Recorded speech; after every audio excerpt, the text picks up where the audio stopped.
les viols de guerre, c'est depuis la nuit des temps. Je pensais qu'un bon sac de village au Moyen-Âge aussi, il fallait violer les enfants, tuer les enfants, violer les femmes, partir avec la caisse. Mais la guerre, c'était ça, c'était de tout temps. Et ce qui est formidablement important, c'est qu'enfin, on cesse de trouver ça normal. Moi, je me souviens quand les féministes bosniaques nous ont appelés au collectif en nous disant on veut des contraceptifs et des armes. Alors, sur les contraceptifs, on avait, mais sur les armes, évidemment, on n'avait pas. Mais en fait, il y avait quelque chose comme ça. Nous, on a découvert ça à ce moment-là. On était absolument sidérés. Mais on sait que pendant la résistance, il y a eu des viols de femmes, etc. Que les femmes tondues n'ont pas été que tondues à la libération. Et je veux dire que ça, on sait, et on ne peut pas le savoir. On sait que pendant la guerre d'Algérie, on a violé un grand nombre de femmes. Simone de Beauvoir avait fait un très joli texte là-dessus. C'est-à-dire que c'est des choses qu'on savait et finalement on trouvait ça comme... bon, ça s'appelle comment? Des dégâts collatéraux. Voilà. Et là où je pense que la bataille paye, c'est qu'on commence maintenant à considérer ça comme... en faire une analyse politique et à commencer à penser que c'est inacceptable. Et ça, je pense que c'est une vraie victoire. Et c'est dans, je dirais, dans ce cadre-là que se présente ce manifeste contre le viol. Le viol, ça a quelque chose de particulier, c'est que ça traverse grosso modo l'ensemble des violences faites aux femmes. Dans la violence conjugale, on avait un petit truc qui était très chic, on parlait de réparation sur l'oreiller. Je vous le fais un peu cool, mais monsieur a tabassé madame à fond les manettes, et on se répare sur l'oreiller. Comme on regardait.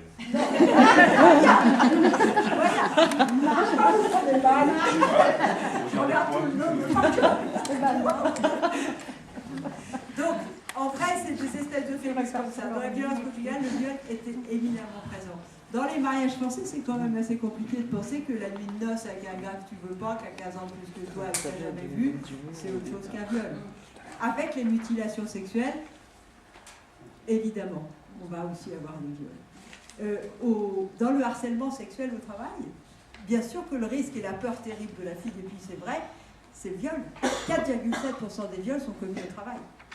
Donc on voit bien à quel point c'était masqué, laisse tomber, on n'en parle pas, et à quel point c'est banalisé dans la société, voire un regard complaisant de la société. Parce que par exemple on dit très volontiers elle s'est faite violer. C'est quoi qu'elle a fait pour être violée? En vrai, on devrait dire elle a été violée. Là, elle n'aura rien fait.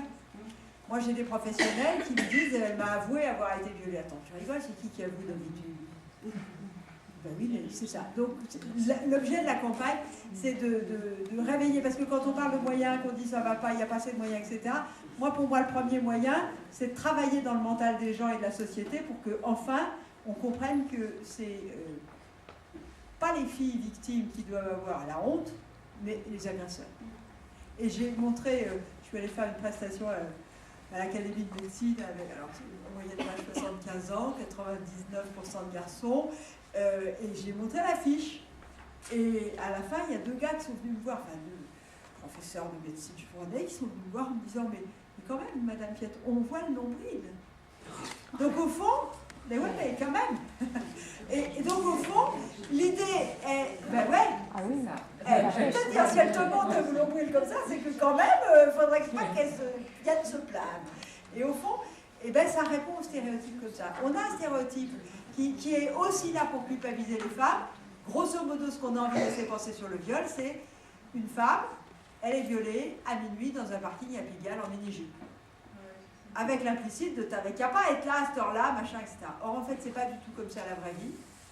C'est beaucoup moins dangereux d'être dans un parking à minuit à Pigalle que chez soi, au boulot, à l'hôpital, chez son médecin, chez son curé. Parce que la personne qui viole, c'est dans plus de 83% une personne connue, duquel on n'a aucune raison de se méfier. Et puis, dernière chose quand même, le corollaire de ça, c'est le stéréotype sur l'agresseur. Et tout ce qu'on a envie de nous faire penser en ce moment sur le dangereux récidiviste absolument monstrueux à qui faudrait couper les couilles, le décérébrer, tout ça. Et si on ne veut pas réfléchir 2 minutes à ce que c'est que ce récidiviste dans notre imaginaire, ben c'est pas nous, quoi, c'est un monstre. Ça n'est ni notre mari, ni notre père, ni notre machin, etc. Et puis, Alors, qu'est-ce que c'est? Pourquoi est-ce qu'on tomberait sur ce récidiviste? Parce qu'au fond, ça n'est qu'un crétin qui s'est fait gauler 2 fois.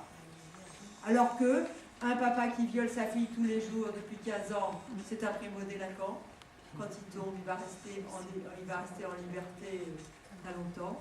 Monsieur Tangeman, qui avait violé au moins 15 femmes, puisque au moins dans le procès, il y avait 15 femmes parties prenantes, c'était un primo-délinquant. Un mari qui viole sa femme tous les samedis, enfin j'ai rien contre le samedi, pendant 10 ans, c'est aussi un primo-délinquant. Donc vous voyez bien que cette pensée pour nous effrayer, nous faire peur du monstre, ça n'a rien à voir avec la réalité. Mais du coup, la victime, quand ça lui arrive, elle se dit, mais attends, qu'est-ce que j'avais qui fait que je mérite ça, puisque c'est bien décrit qu'en vrai c'est notre tenue, notre machin qui fait ça. Et donc ça lui renforce sa culpabilité et ça assure l'impunité des violeurs, puisque si elle se sent un peu responsable, un peu coupable, un peu déshonorée, elle ne parle pas. Et si elle ne parle pas, eh ben c'est à moi la chair fraîche pour les agresseurs, et c'est ça qu'on voudrait qu'ils cessent. Donc vous allez sur www.machincontreLeviol.com, vous signez, vous envoyez ça à tous vos potes, et on continue comme ça. Voilà.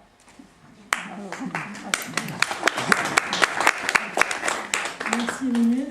Donc avant de revenir aux divers moyens d'expression avec la littérature et le théâtre, je vais donner la parole à Anne Godard qui est de Fontenay, de l'association Femmes Solidaires, présidente de l'association Fontenay, et pour voir un petit peu ce que c'est aussi le travail de terrain au quotidien avec les jeunes femmes, parce que je crois que c'est plus, là c'est votre travail au quotidien, en fait, avec les jeunes femmes, avec les femmes victimes de violences. Oui, bien, à Femmes Solidaires, nous sommes présents depuis 60, combien maintenant 64 ans, je crois. C'est pas 65 ans en 2011. Nous avons depuis plusieurs années une permanence juridique et sociale où il est traité essentiellement des questions de violence des femmes. Ça passe par les divorces difficiles, ça passe par les violences conjugales, les séparations autour des enfants, les violences autour des enfants également. Donc nous avons une avocate solidaire qui vient chaque semaine avec des militantes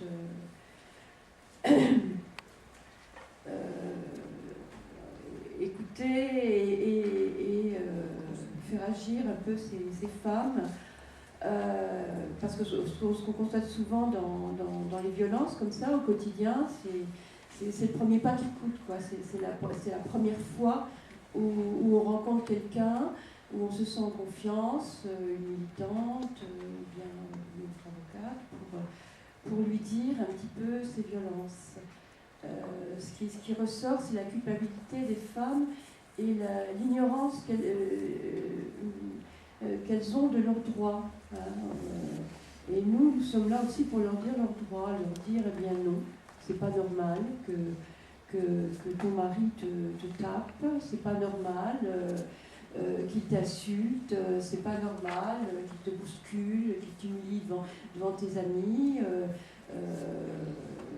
Tu n'es coupable de rien du tout, voilà tes droits, voilà de quoi pourrait être puni ton mari si tu portais plainte, voilà comment tu pourrais être aidé, etc.